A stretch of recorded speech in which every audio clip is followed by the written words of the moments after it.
आप सभी की प्रिपरेशन कैसी चल रही? तो आज हम लोग करने वाले हैं, देखिए अभी हम लोग कर रहे हैं, मैं थोड़ा एक्सप्लेन कर देती हूँ। अभी हम लोग कर रहे हैं बीए इकोनॉमिक्स ऑनर्स सेमेस्टर 1, ठीक है। बीए इकोनॉमिक्स ऑनर्स सेमेस्टर 1 का कर रहे हैं हम लोग CC1, इसका हम लोग कर रहे हैं यूनिट 3। बहुत सारे चैप्टर्स हम लोग ने कर लिए हैं और आपके लॉन्ग क्वेश्चन के अलावा आपके सेमेस्टर एग्जाम में 1 मार्क्स के क्वेश्चन भी आते हैं, इसलिए हम लोग ने बहुत सारे चैप्टर्स कर लिए हैं।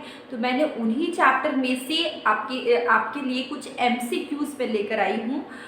थ्योरीज वाले लॉन्ग क्वेश्चन आंसर के तो हम लोग ने सारे चैप्टर्स पढ़े, पर अब उसी चैप्टर के कुछ MCQ हम लोग करेंगे, ठीक है, जिससे कि हमें एग्जाम में थोड़ी हेल्प होगी, पता चलेगा कि आपके क्वेश्चंस किस तरीके से एग्जाम में पूछे जाते हैं 1 मार्क्स के, ठीक है। तो देखिए यहाँ पे क्या, which of the following is an example of complementary goods, ठीक है। तो हम लोग ने 2 तरह के गुड्स देखे हैं, एक है सब्स्टिट्यूट गुड्स, दूसरा है कॉम्प्लीमेंट्री गुड्स, ठीक है। सब्स्टिट्यूट गुड्स क्या है? ऐसे गुड्स जो क्या होते हैं, एक के बजाय दूसरे का यूज कर सकते हैं, जैसे कि T and coffee, Coke and Pepsi, ठीक है। एक के बदले में दूसरा से काम चल सकता है, ठीक है। तो जो जैसे कि चाय अगर ना मिले तो कॉफ़ी पी के भी काम चल सकता है। तो ये क्या है, एक गुड्स के बदले में दूसरे गुड्स का यूज़ करते हैं, इसको हम लोग बोलते हैं सब्स्टिट्यूट गुड्स, ठीक है। लेकिन अगर हम बात करें कॉम्प्लीमेंट्री गुड्स, तो कॉम्प्लीमेंट्री गुड्स क्या होते हैं कि एक गुड दूसरे के बिना काम नहीं चलेगा। जैसे कि कार बिना पेट्रोल बिना डीजल की नहीं चलती है, तो कार और पेट्रोल ये क्या है, कॉम्प्लीमेंट्री गुड्स। मतलब जब 2 गुड्स का कंजम्पशन हम लोग एक साथ करते हैं, ठीक है, टुगेदर करते हैं, उसको हम लोग बोलते हैं कॉम्प्लीमेंट्री गुड्स, ठीक है। ये हो गया। तो देखिए अगर जैसे कि मैंने बोला, जैसे आप जूते पहनेंगे तो साथ में मोजे पहनेंगे, ठीक है। तो शूज एंड सॉक्स ये क्या हो गया, कॉम्प्लीमेंट्री गुड्स हो गया। तो जब हम लोग 2 गुड का कंजम्पशन एक साथ करते हैं, उसको हम लोग क्या बोलते हैं, कॉम्प्लीमेंट्री गुड्स। अब देखिए इसके बाद क्या है, आपको यहाँ पे बोला गया है कॉम्प्लीमेंट्री गुड्स का एग्जाम्पल टी एंड कॉफी नहीं है, ये सब्स्टिट्यूट गुड्स है। कोक एंड पेप्सी भी सब्स्टिट्यूट गुड्स है। राइस एंड व्हीट भी सब्स्टिट्यूट गुड्स है। तो इसका आंसर होगा डी, नन ऑफ दीज, ठीक है। डी होगा आंसर, नन ऑफ दीज। और इसके बाद है सिटेरियस पेरिबस, ठीक है। ये सिटेरियस पेरिबस क्या है, इसका मतलब है कि होल्डिंग सप्लाई, यहाँ पे कुछ ऑप्शंस है, holding supply constant, holding demand constant, price being constant, other factors being constant, ठीक है। तो सिटेरियस पेरिबस ये आपको पूछा जा सकता है कि ये क्या है। इसका मतलब हम लोग डिमांड चैप्टर में, सप्लाई चैप्टर में ये वर्ड को हम लोग ने बहुत बार पढ़ा और इसका मतलब भी जाना है।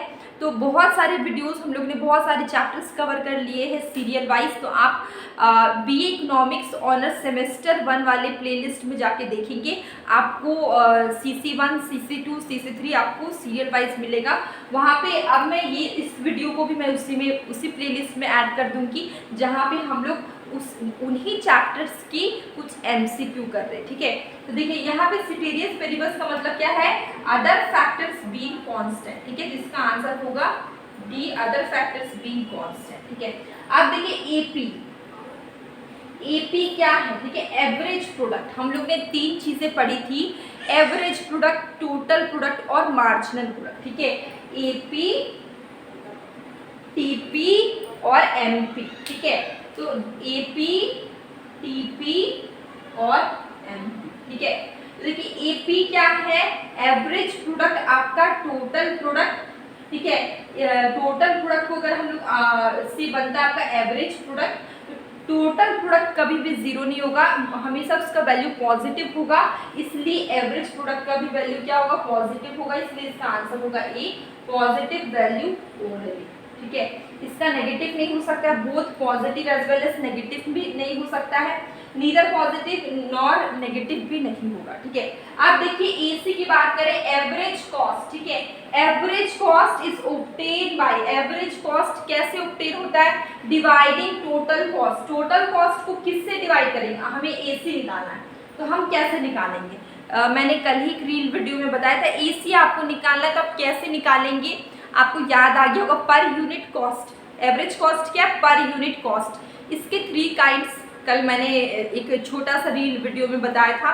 ठीक है, देखिए एवरेज कॉस्ट अगर आपको निकालना है, टोटल कॉस्ट को डिवाइड करना होगा किससे, आउटपुट सोल्ड से। ठीक है, कितना मतलब 4 आउटपुट आपने सोल्ड किया है या फिर 6 या फिर 10, तो टोटल कॉस्ट है, टोटल कॉस्ट को डिवाइड किससे करेंगे, आउटपुट सोल्ड से, इसलिए इसका आंसर क्या होगा, डी। ठीक है, आउटपुट सोल्ड, इसका आंसर होगा D, output sold. Total cost को डिवाइड करेंगे जितना आपने कितना क्वांटिटी परचेज किया है, 10, 12, 15, कितना क्वांटिटी सोल्ड किया है, तो 10, 12, 15 उससे डिवाइड करेंगे तो आपका क्या निकलेगा, एवरेज कॉस्ट। ठीक है, तो एसी निकालने के लिए टीसी डिवाइड करेंगे क्यू क्या है आपका, आउटपुट सोल्ड, कितना आउटपुट सोल्ड किया गया। ठीक है, इसके बाद इफ एवरेज रेवेन्यू कर्व है, ये क्या हॉरिजॉन्टल स्ट्रेट लाइन है, तो मार्जिनल रेवेन्यू कर्व कैसा होगा।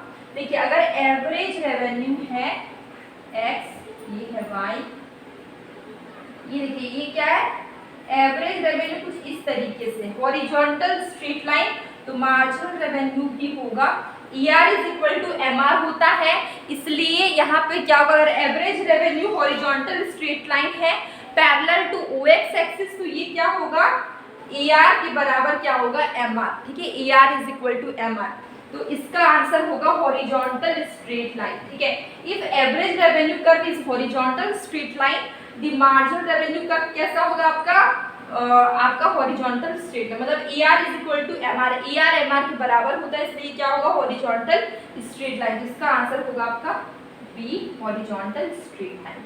तो ये कुछ क्वेश्चंस थे जो कि हम लोग ने अभी जो भी चैप्टर्स किए उसमें से मैंने कुछ उठाया, कुछ उनमें से मैंने 1 मार्क्स से क्वेश्चंस लिए, ताकि आपको पता चले कि आपने जो भी सिलेबस कवर किया है उसमें से किस तरीके से 1 मार्क्स से क्वेश्चन आपके एग्जाम में पूछे जाएंगे, आपको एक आइडिया लग जाएगा कि MCQ आपको कैसे पढ़ना है। इसलिए मैंने कुछ क्वेश्चंस लेकर आए, और डेली मैं शॉर्ट वीडियो में कभी कभी शॉर्ट कंसेप्ट करवाती हूँ, कभी कभी मैं क्वेश्चन पूछती हूँ, तो आप उसका आंसर ज़रूर करें। अब हम मिलेंगे कल एक न्यू वीडियो।